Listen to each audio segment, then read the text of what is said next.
Bienvenidos a un nuevo programa más del Otro Enfoque con Darío Cuba.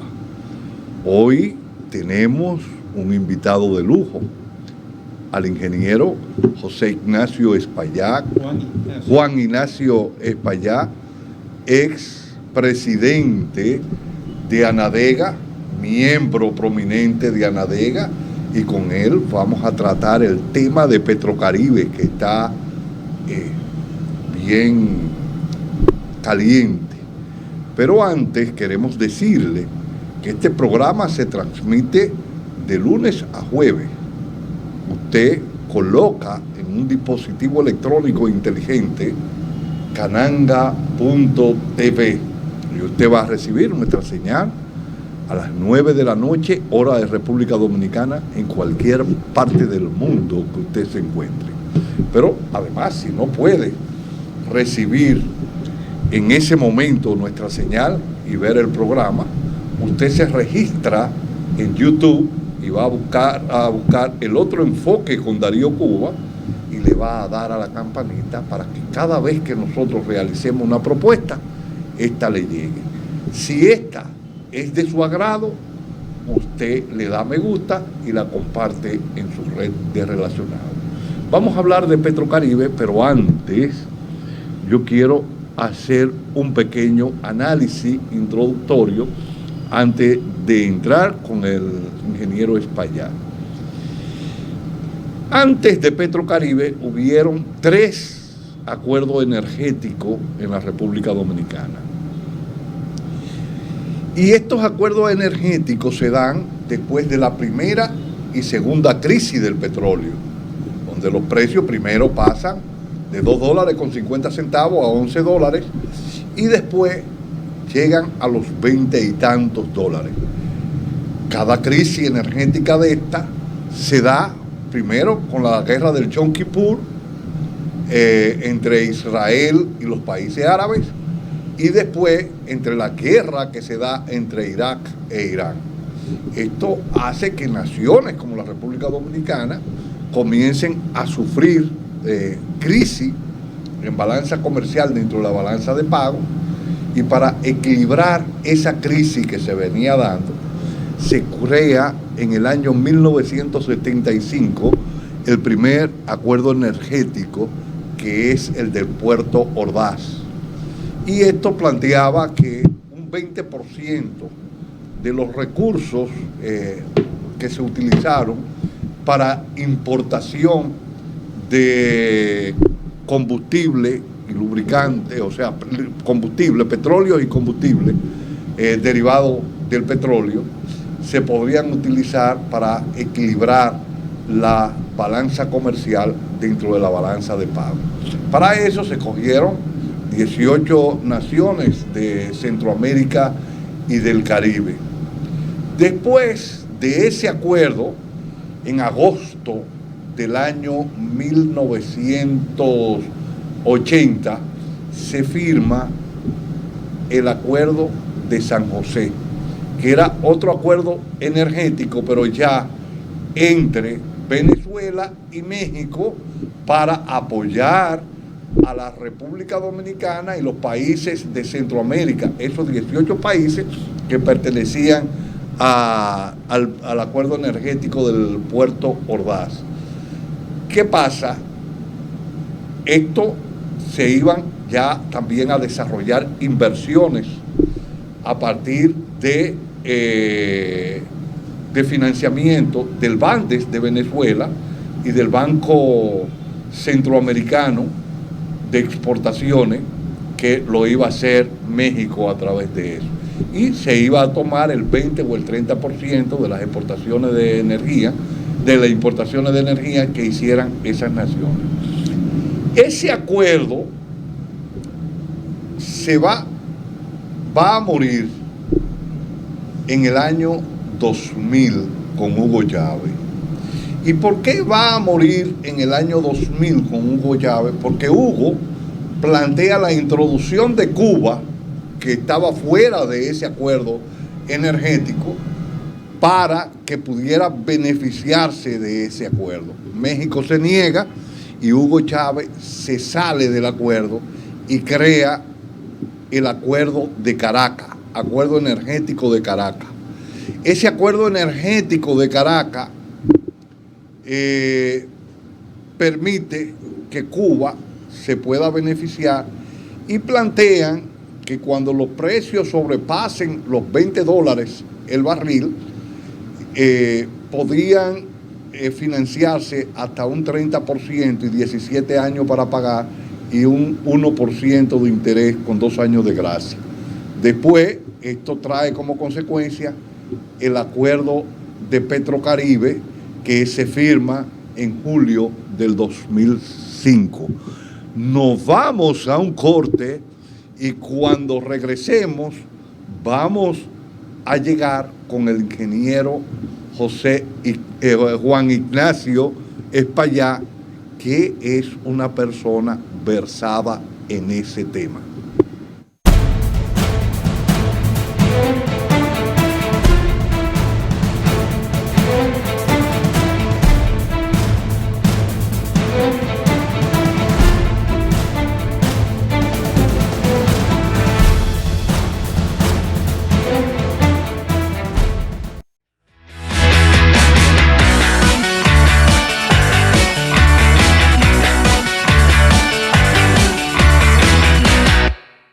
Libre para poder pagar la uni desde donde esté.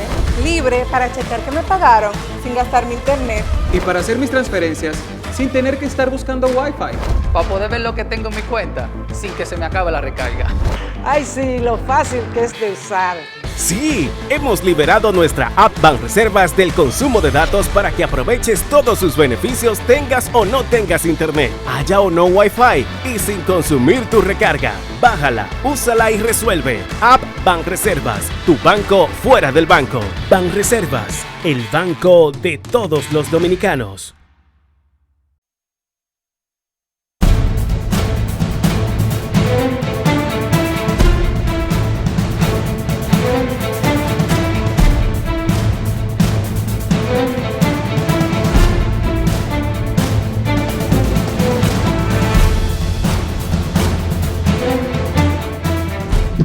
Bien, como decíamos anteriormente, estamos con el ingeniero Juan Ignacio Espaillá, a quien le damos la bienvenida porque vamos a hablar de Petrocaribe. Bienvenido, ingeniero, ¿cómo está usted? Saludos, Tito, saludos a todos nuestros amigos televidentes que siguen el programa.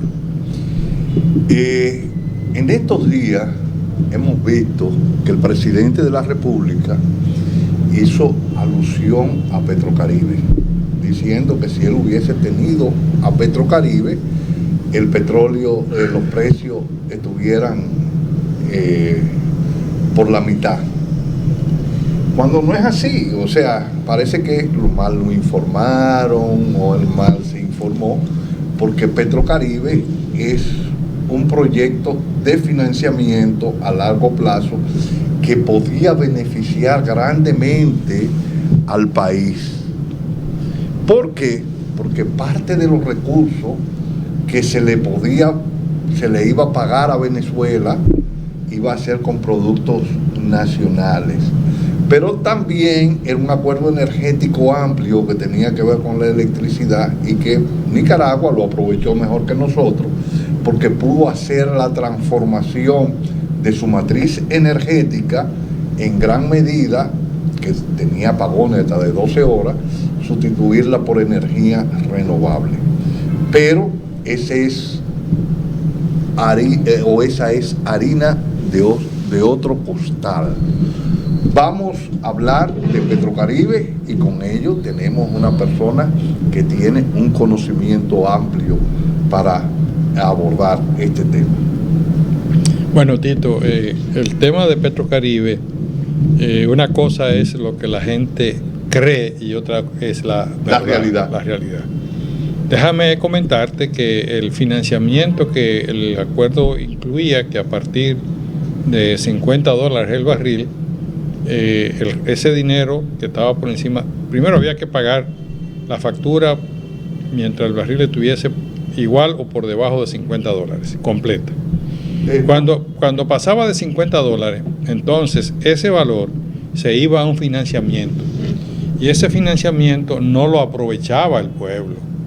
Déjame aclararte eso. Voy a hacer una aclaración. El pueblo no era que se aprovechaba, sino que el gobierno recibía entonces el valor de la factura por encima de $50 para usarlo como un financiamiento, sí. Y eran prácticamente un préstamo continuo que había. Sí. A la medida que los precios subían, el gobierno disfrutaba, si estaba a $60, de $10 por barril, que en el caso específico para la República Dominicana, la refinería que estaba siendo administrada por la empresa Shell, tenía que entregarle al gobierno los $10, si estuviera en 60, y los 50 restantes iban a pago inmediato a Venezuela, al vendedor.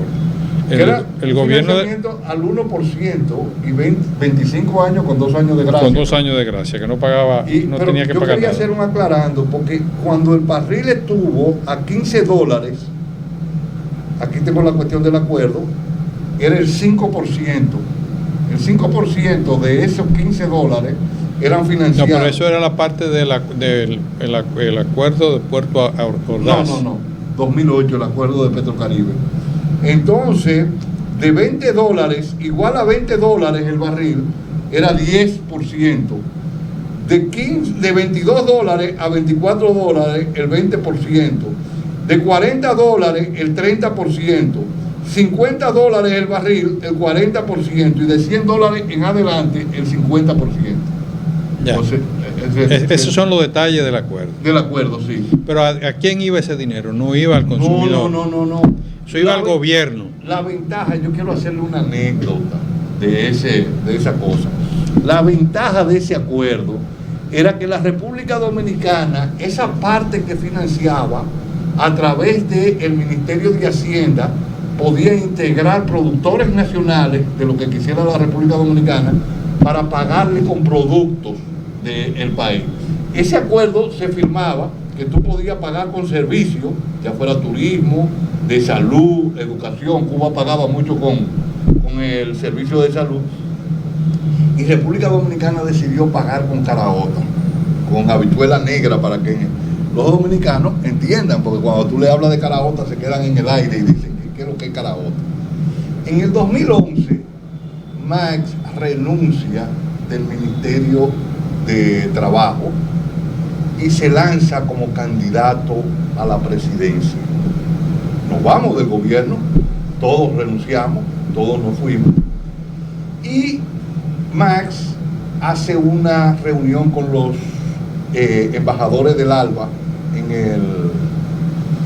el Hotel Quinto Centenario, que para esa época era el Quinto Centenario, y dentro de los embajadores del ALBA, para explicarles su plan de gobierno y todas esas cosas, está el embajador de Venezuela. El embajador de Venezuela dice que tiene que salir antes de que la reunión concluya. Era Murga, el embajador Murga, porque tiene que irse a San Juan a reunirse con los productores de habichuela.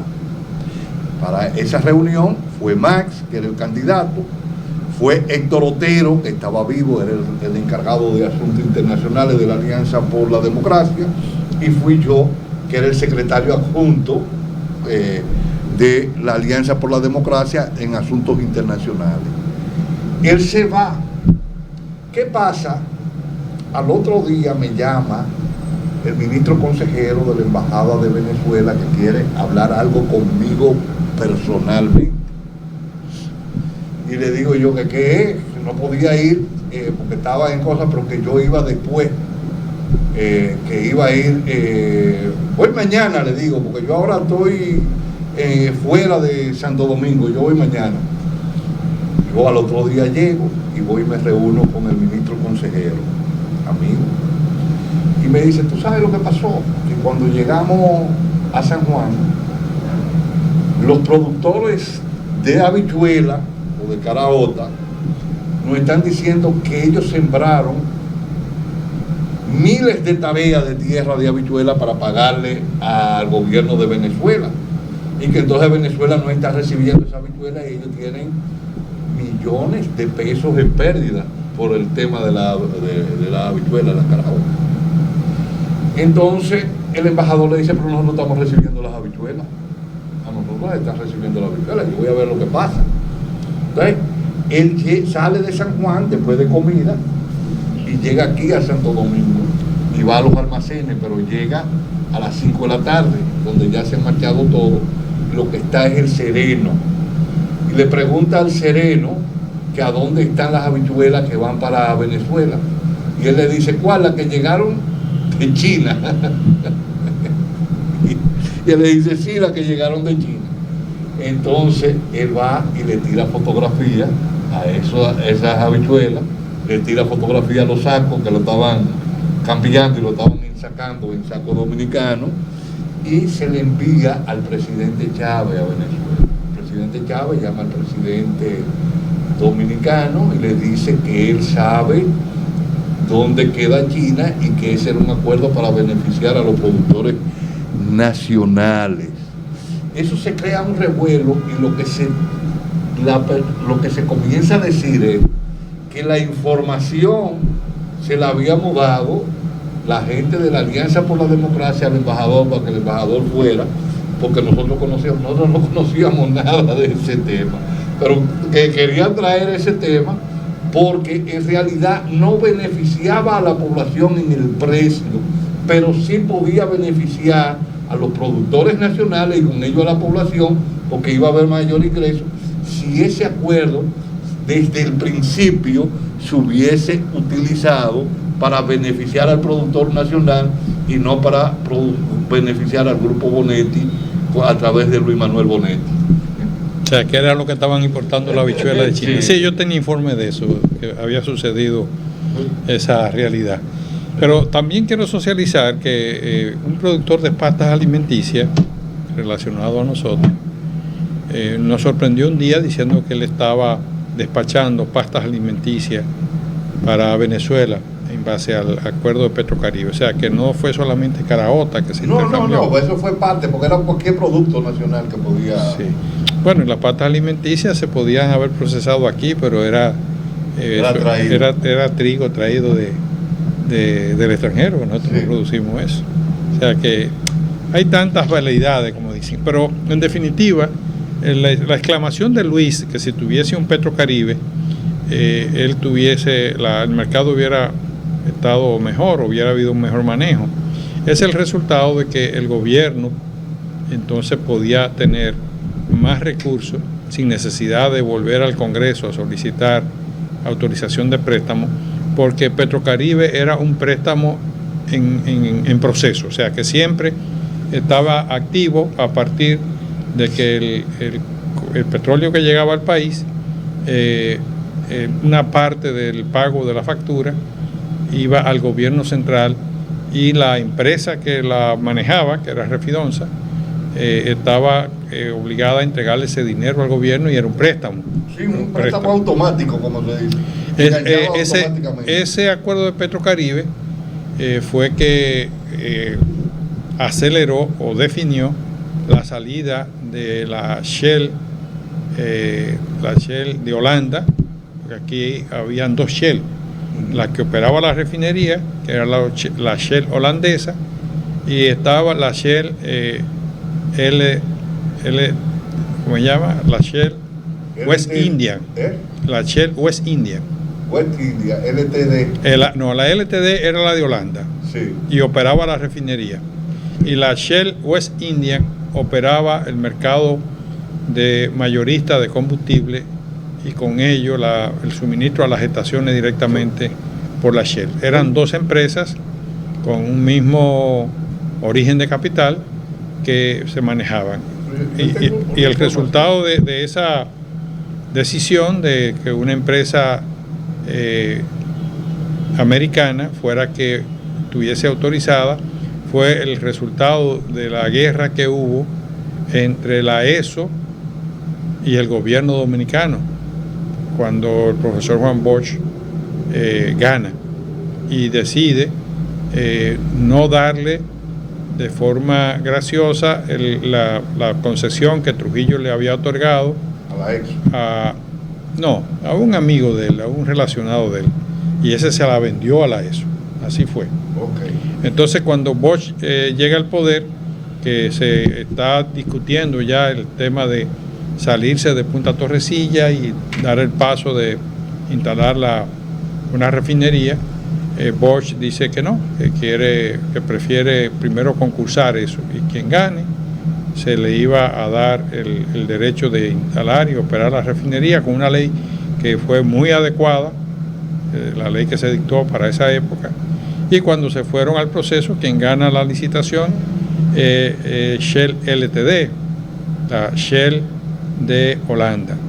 Esa Shell, que también aquí ya operaba estaciones de servicio, tuvo que hacer una maniobra rápida porque el gobierno americano, incluso el profesor Juan Bosch recibió presión cuando visitó a Estados Unidos siendo presidente de la República por parte del presidente norteamericano, donde le puso como cortapisa que las empresas americanas no podían ser perjudicadas, y eso condujo a que la Shell constituyera una empresa en Estados Unidos que fue la Shell West Indian, y esta empresa en el 72 ya era la que operaba las estaciones de servicio, y la Shell Ltd fue la que se ganó el concurso y operó la refinería. Ese fue el orden. Pues la Shell Ltd se mantuvo en operación hasta que llegó Petrocaribe. ¿Qué pasó cuando llegó Petrocaribe? Que eso es lo que quiero poner sobre el papel. Que el presidente Leonel Fernández pues estaba celoso que todo el combustible que se compraba en el país se comprara a Venezuela. ¿Por qué? Porque con esa compra el gobierno recibía recursos como préstamo, y estaba dando seguimiento estricto para que la Shell Ltd no comprara en otro mercado. Ordinariamente la Shell se compraba ella misma, porque Sí, la Shell porque tenía... Ahí era el truco. El El truco de la Shell era que en los 70, cuando Balaguer llega después, en el 66, pero después decide hacer una refinería, que es una separadora, y convocan a una licitación, pero después se anula la licitación y deciden dárselo directamente a la Shell, y se crea una separadora de 5 subproductos con base a 50.000 barriles, procesar 50.000 barriles de petróleo al día.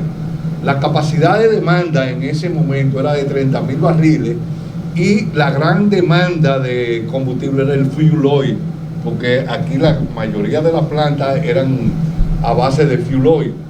Entonces, la Shell recibía dinero del Estado Dominicano, según investigaciones que han hecho algunos entendidos en el asunto, al 2% de interés del Banco de Reserva. Se iba y le compraba a la Shell venezolana, recibía el petróleo crudo y se lo llevaba a la Shell Aruba o Curazao, donde refinaban y traían un reconstituido a la República Dominicana, donde la Shell recibía conjuntamente con el Estado, porque era socia al 49 puntos, el Estado tenía 49% y la Shell 50-50. 50-50. Bueno, entonces recibía, y entonces quedaron las otras 6 hermanas más, las 7 hermanas, como distribuidora, y la Shell también se compraba como distribuidora. Era el informe que tenía. Sí. Así. Entonces, cuando llega Chávez, también le quita la producción de Venezuela en lo que era la reserva petrolífera, que ellos llamaban la reserva bituminosa del Orinoco, que decían que eso era un bitum. Entonces Chávez le quita toda esa cosa, viene el paro petrolero, y la Shell tiene que retirarse de Venezuela. Entonces no podía comprarle a la Shell de Venezuela, sino que estaba comprando primero, era en el Golfo, productos terminados, porque ya había subido la República Dominicana de 30.000 a 165.000 barriles en el 2000. era de combustible terminado al día. Usted debe saber más que yo de eso. Por ahí. Entonces, ya lo que ponía el petróleo, la refinería dominicana, era alrededor de un 20% de la demanda interna. Y ahí es que viene la presión de Lionel para que se compre a Venezuela y no se compre directamente en el Golfo, donde ellos se compraban ellos mismos también. Bueno, por ahí es que va el tema. La verdad es que Petrocaribe creó un revuelo en la alianza gobierno-Shell, y Shell entendía que el obligarle a comprarle a Venezuela no le era favorable, porque hasta esa fecha la Shell se compraba ella misma, la transportaba los combustibles ella misma en su barco, y ella ponía los precios de flete, ponía los precios que compraba, y entonces le soltaba algo al gobierno. Así era el esquema que había. Y a partir de que se le comprara a Chávez, a partir del acuerdo de Petrocaribe, ya ese rejuego cambió.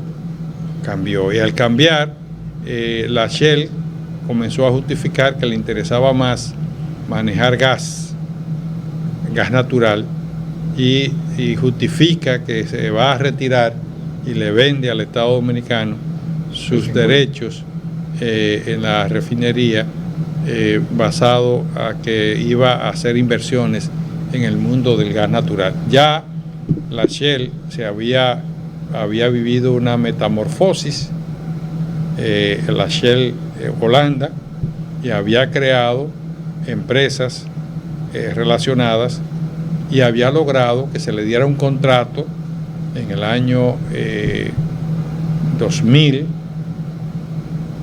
para operar un tanque en Punta Caucedo con gas natural. Ahí la Shell estaba desarrollando ya el proyecto de Trinidad y Tobago, que esas instalaciones de la licuefacción del gas de Trinidad y Tobago está a cargo de esta empresa, de Shell. Ya se había anclado en República Dominicana como primer cliente de la licuefacción del gas natural que se producía o que se sacaba de Trinidad y Tobago, y República Dominicana pasó a ser diríamos, el proyecto base de esta empresa, y que lo hizo haciendo, le dije en principio, una metamorfosis que se llamó AES. AES se instala. AES pertenece, yo no sabía eso. AES pertenece a Shell. La Shell es parte de esa estructura. Y mire. Y entonces ese gas natural se explota en Trinidad y Tobago, se le compra a Trinidad y Tobago, pero allá quien vende Shell. Por lo tanto, la refinería comenzó a ser una especie de dolor de cabeza, porque ya no podía tener el rejuego que tenía anteriormente. Los beneficios que tenía. La manipulación que tenía Shell. Esa era la palabra. Y Lionel dio el paso de recibirle la parte que le correspondía a ellos, con algunas debilidades, porque en principio el contrato ley del año 72 lo que hacía era una distribución del mercado, donde la participación estaba segregada, el 50% del Estado Dominicano y el 50% restante para las mayoristas que existían en esa época, que era la empresa, creo que Arco o Sinclair, que era la que estaba en el 72, no, era Arco ya, Arco, Texaco, ESO, estándar hoy, pero la ESO estaba picada porque no le habían dado el proyecto a ella, entonces tenía una discrepancia, y la Shell se puso de acuerdo con la Texaco y le dio el mercado de Jamaica, y le cedió el mercado también de Haití y el mercado de Puerto Rico a la Texaco, y para que Texaco le diera la proporción que le correspondía en el contrato ley del Estado Dominicano en el mercado de República Dominicana. Por eso la Shell se queda con la refinería y la Texaco no participa.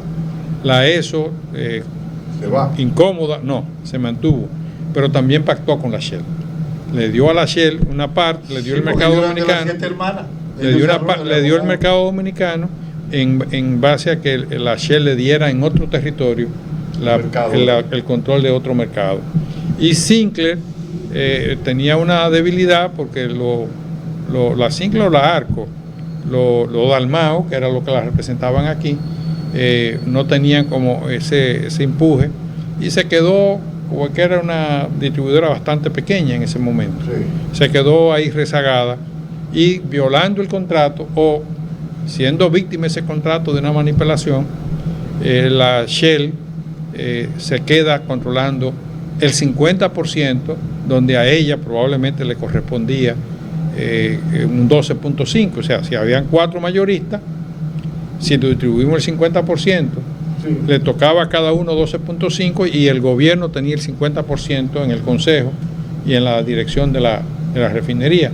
Pero a partir de excluir a los otros, por acuerdo que hizo por detrás, la Shell pasó a controlar el 50%. Por eso Leonel cometió el error de recibirle la parte de la intervención en el mercado y en las instalaciones de la refinería dominicana de petróleo a la Shell en base a un 50%. Porque en realidad el contrato lo que le daba era un 12.5%. Eso es así. Okay. Pero la Shell se sale porque entiende que como le están obligando a recibirle a Venezuela, se retira del mercado para porque no le era tan atractivo como le era antes y le iba a ser más atractivo el gas natural, que ya estaba operando. Ya para el 2003 el gas natural comenzó a operar en República Dominicana. Se tenía todo un proyecto de hacer las conversiones de los vehículos a gas natural, pero después los precios del gas como que se dispararon. Bueno, ya ese es otro tema, pero la verdad es que el contrato de AES que para mí en el fondo es Shell, para producir energía eléctrica, que siempre teníamos una grave dificultad a partir de gas natural, ellos calcularon la infraestructura a desarrollar con un barco que sigue ahí todavía, y ya se ha pagado como 20 veces ese barco, que es el único que trae gas natural al país. Y entonces, bueno, el único no, ahora se le está comprando otras partidas. Barco metanero, como le dicen. Exacto, y estaba planeado, incluso fijaron un precio que en ese momento era caro, era $6 y algo el millón de BTU de fijo por 20 años. Por 20 años. Ahora, y la condición de un volumen de gas que igual a ese precio congelado de 13 barcos por año. 13 ahora barcos. Resulta barato. Ahora resulta barato. Sí, está más barato que el mercado internacional. Sí, ahora pero muchísimo más barato. Muchísimo más barato, correcto. Pero hubo etapa que nosotros pagamos ese gas natural muy por encima porque el gas natural bajó a precio por el suelo. Sí. Y AES justificaba su costo de generación basado a un precio de $6.50 el millón de BTU.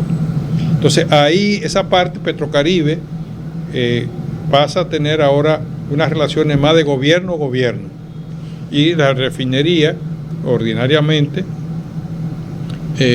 ya refinería controlada por el gobierno, cada vez que hacía un recibo de petróleo o de producto terminado, porque hay que aclarar eso, le transfería al gobierno central las partidas del tratado con Petrocaribe y pagaban el resto que correspondía de forma diferida. Normalmente se le daba 3 meses a la refinería para pagar la factura que llegaba, y así fuimos operando en el tiempo el mercado. Pero ¿qué resulta? Petrocaribe no tuvo ninguna intención, mírenlo bien esto, ninguna intención de favorecer al mercado. Fue para favorecer a los gobiernos, porque eran los gobiernos y a los productores, al productor nacional. Bueno, habría que ver, porque fíjate. Y fue un gran alivio para la República Dominicana en el sentido de balanza comercial dentro de la balanza de pago, porque en el 2007 los precios del petróleo se dispararon a $140 el barril. Y la República Dominicana solamente tenía que buscar $70 inmediatamente, y $70 para pagarlo a 25 años con 2 años de gracia, que lo que tú ibas a pagar era un 1% que estaba por debajo del precio del mercado. Pero hubo dos beneficiarios. Sí. Hubo el beneficiario que fueron los gobiernos locales, en este caso el gobierno de Leonel y parte algo del gobierno de Danilo. ¿Verdad? Y el gobierno de Venezuela fue el otro beneficiado. ¿Por qué se benefició el gobierno de Venezuela? Porque el gobierno de Venezuela tenía graves dificultades para colocar su petróleo en el mercado del combustible, debido a que el petróleo venezolano no es tan malo como el petróleo mexicano, pero tenía o tiene una cantidad de azufre muy alta. Lo que le dicen petróleo agrio. Y entonces ese petróleo en el mercado, en la bolsa de valores, se paga más barato, y siempre el petróleo venezolano tenía 4, 6, 8, 9 dólares más barato que el petróleo West Texas intermedio. ¿Y qué sucedió con este acuerdo? Que Chávez logró 2 golpes ventajosos para él. Primero, colocar su combustible cerca del área, porque eso también disminuye el costo. Disminuye el costo, porque él tenía un mercado amplio en Europa, debido a que el petróleo con azufre lo demandan ellos mucho para la cuestión de los plásticos y todas esas cosas. Bueno. Y que lo que llaman petróleo agrio, porque huele como a ajo. Entonces le han puesto petróleo, los petróleos le dicen dulce y agrio. Mientras más pesados, más agrios son. Entonces, pero el costo, el flete de aquí a Europa no es fácil. Por eso que Venezuela da 2 golpes. Coloca el producto a una distancia más cerca, ya es un beneficio. Y segundo, logra tener una condición de un trato prácticamente de igualdad de precio con los productos del Golfo de México, vamos a suponer, de cualquier otro lugar. Sí, del WTI. Entonces ahí, además de eso, Venezuela con esto garantizaba que toda su producción se iba, porque es otro problema. Tú puedes producir petróleo, pero si tú no tienes ventas, porque ha habido etapas donde ha habido mucha demanda y aumento de precios, pero ha habido etapas que el producto se cae, de precio porque no hay compra, y entonces tú tienes que almacenarlos en tanques, que te aumenta tu costo, ¿verdad? Hasta esperar a quién vendérselo, pero para venderlo tiene que bajarle el precio. Ahora, ¿qué pasó con Venezuela? Que no tenía que bajarle el precio, porque había una situación de precio internacional de Plus con el petróleo venezolano, o lo hay todavía, que es más barato, que el precio Plus del West Texas Intermedium. Entonces, pero espérate, en adición a eso, si la generadora de productos de petróleo, la productora de petróleo, en este caso Venezuela, o de productos terminados, porque Venezuela tenía buenas refinerías también, tenía una alta producción en el Palito, en muchos sitios. Cuando no había demanda, cuando la demanda se caía, se comenzaban a acumular los productos, y resulta que para poderlo vender, aunque Pla dijera, vamos a suponer, $35 el barril, pero nadie lo quería. Cuando tú lo tenías acumulado, Venezuela tenía, por ejemplo, $29. Ahora, lo tengo acumulado, no sé qué hacer con ello. Te bajo $5 más, te lo doy a 24. Ah, pero Chávez tuvo un golpe de efecto, porque ahora lo tenía garantizado con ese gobierno. Fíjate cómo fue. Y entonces había problemas de la demanda de ellos con productos de por aquí, y decía, bueno, estamos encadenando. Entonces, ¿a quién favoreció Petrocaribe? Al gobierno dominicano y al gobierno venezolano. No al público consumidor, quiero poner eso claro. No estaba estructurado bajarle el precio a nadie.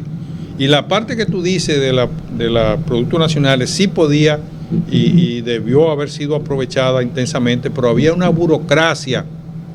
Es más, había una corrupción. Una corrupción. Porque ese vendedor de pasta, que yo le voy a pasar este programa, no voy a decir su nombre, tenía que dar comisiones fuertes por detrás, para poder accesar y que le dieran el espacio aquí en Petrocaribe. Óyeme, pero no aquí, también en Venezuela. También en Venezuela había una corrupción rapaz. Pero aquí eso era... Entonces, y gracias a Dios, por ejemplo, que las habichuelas dominicanas no se iban al mercado de Venezuela. Porque fíjese que la habichuela aquí se ha vendido caro, muy cara. Imagínense si la que nosotros producíamos se comprometía fuera, entonces el mercado se quedaba desabastecido. Entonces el mercado de los consumidores de habichuelas se hubiera perjudicado violentamente.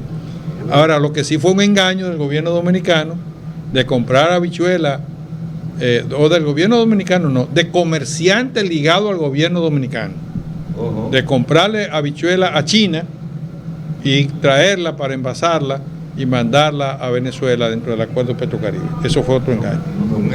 Un engaño. Entonces, finalmente...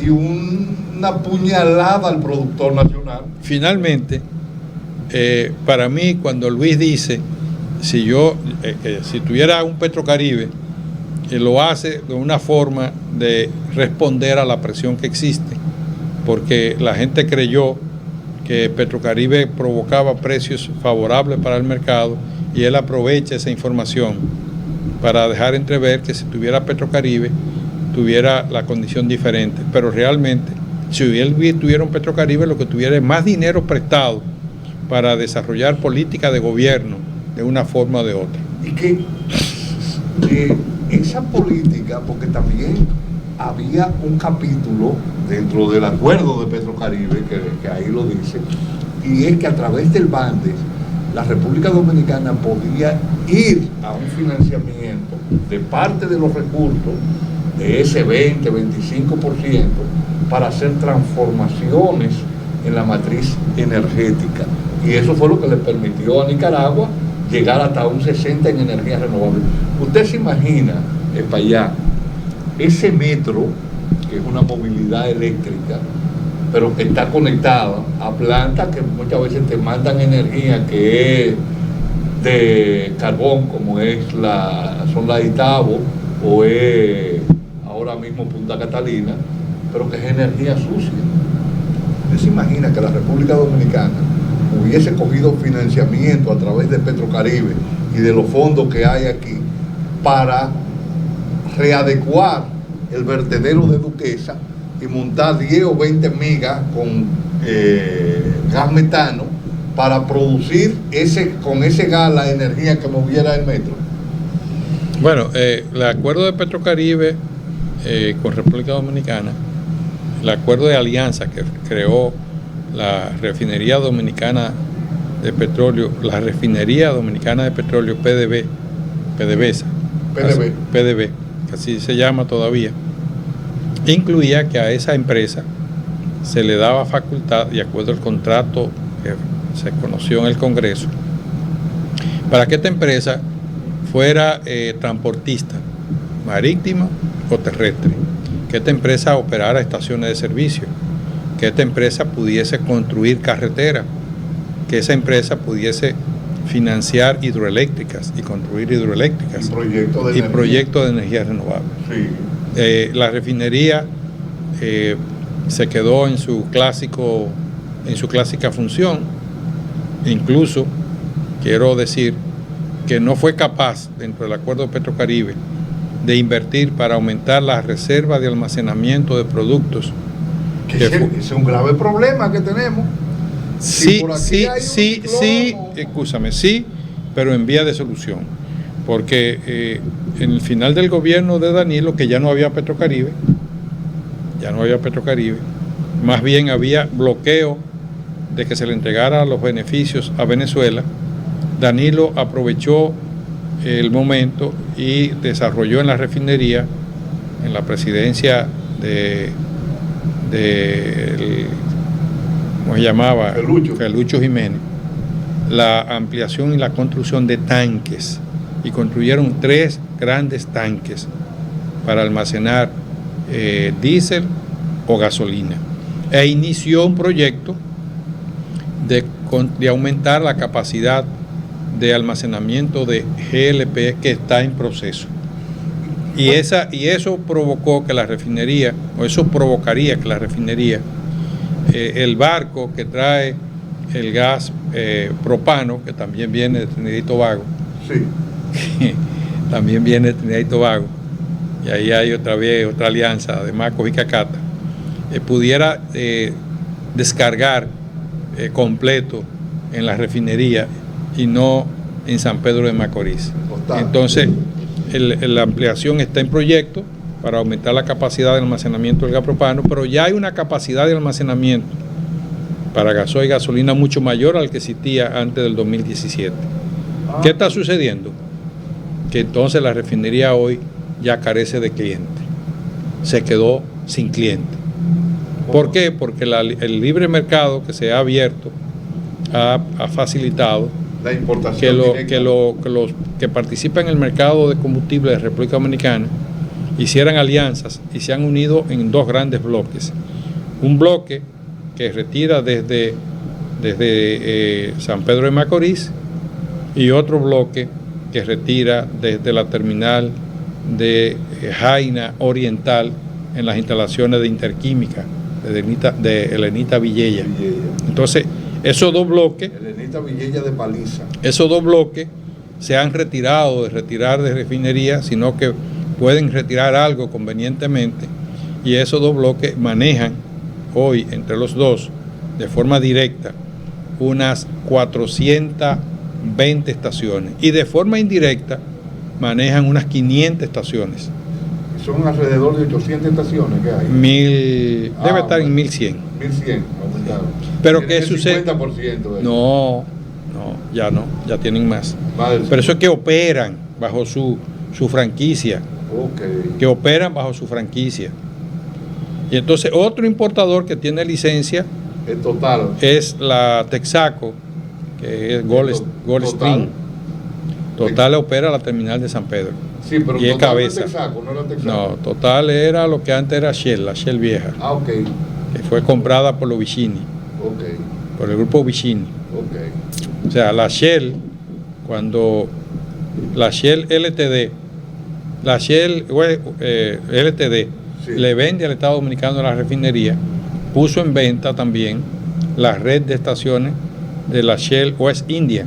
Okay. Y esa venta, esa operación de venta la compraron los Vicini. Y los Vicini compraron la ESO. Están ante la sopa. Entonces, ¿cuál es la demanda de combustible al día hoy? ¿Son 185,000 barriles por día o más?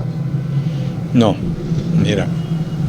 En los años 2002, 2003, 2004, que la generación eléctrica era principalmente era petróleo, sí, el país llegó a consumir al año 1.860 millones de barriles, de galones al año, ¿verdad?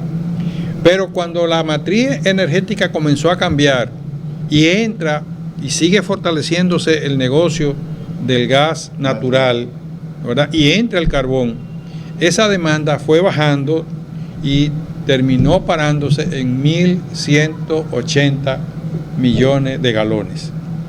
Eso estamos hablando 2017, 16, 17. La demanda ha vuelto a crecer de nuevo, que eso incluye el GLP, y hoy la demanda del año 2020, la del 2019, específicamente porque la del 20 hubo un descalabro, sí, no, la del 20 se había recompuesto y estaba en 1.360, 1.350 millones de galones. En el 20 bajó aproximadamente un 15%. En el 21 se recompuso, estamos esperando las cifras, pero probablemente se volvió a los números de 1.300, 1.800 millones de galones. ¿Diario cuánto serían más? Déjame aclararte.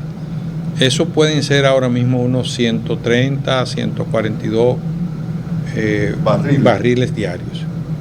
Ahora, hubo una etapa en el 2008, 9, 10, 11, 12 que se fue escalando y nosotros llegamos a importar o a consumir diario 148, 152, 156 mil barriles diarios. Como se entra la matriz de carbón y la matriz de gas natural, eso bajó.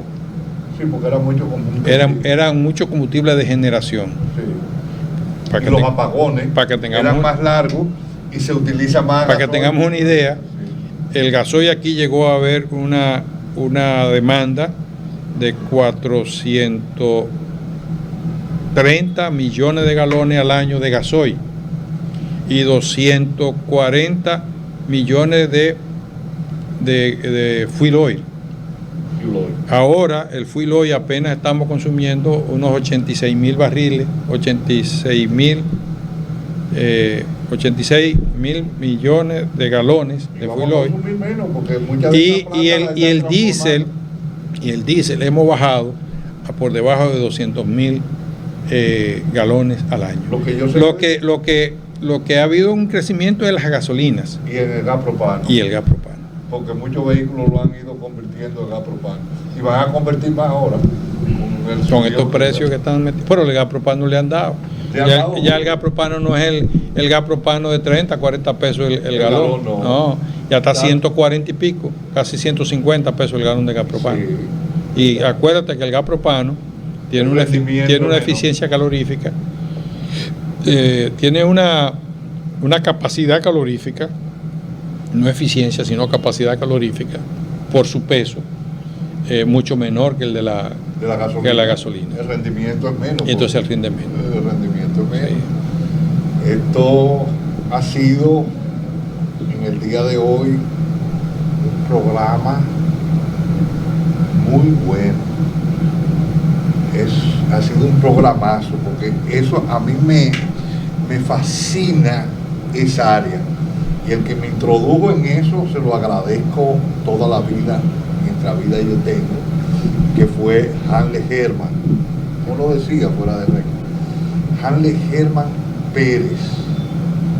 Cuando yo era estudiante de economía, miembro de los Corecatos, Hanle era miembro de los Corecatos, porque Hanle se va por los Corecatos a Cuba.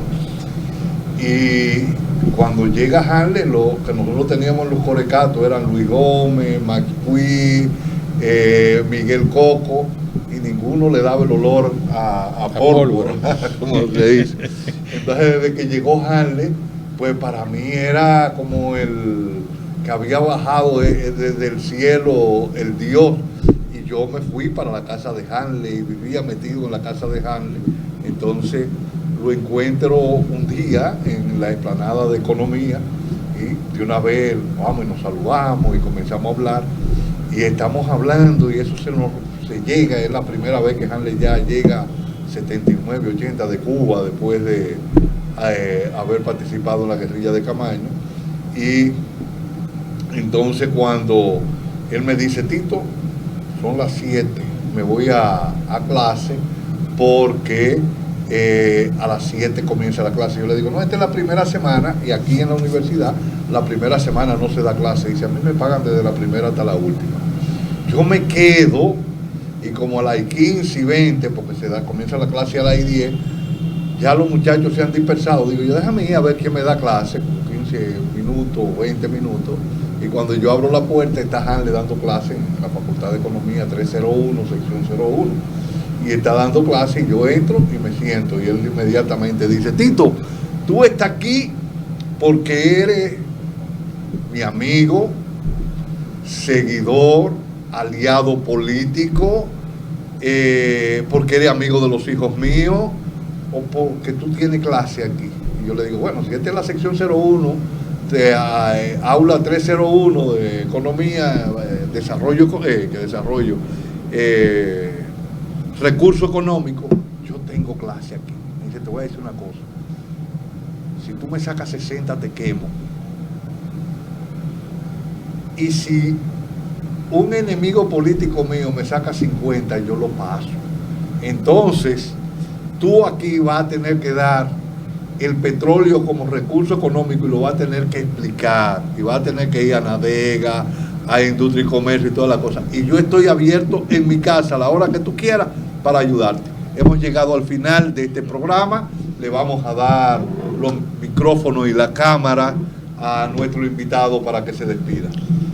Bueno, darle las gracias a nuestros televidentes que siguen este programa y seguro de que esta crisis que hoy estamos viviendo en República Dominicana por los altos precios de los combustibles deberá llegar a un punto de inflexión que cambie la situación, porque la crisis que hoy se vive tiene sus raíces en la demanda de combustible, especialmente por la época fría del hemisferio norte, pero también está incidentada en que las fuentes de producción no han logrado despegar con la producción requerida. Los esquitos de Estados Unidos se están activando.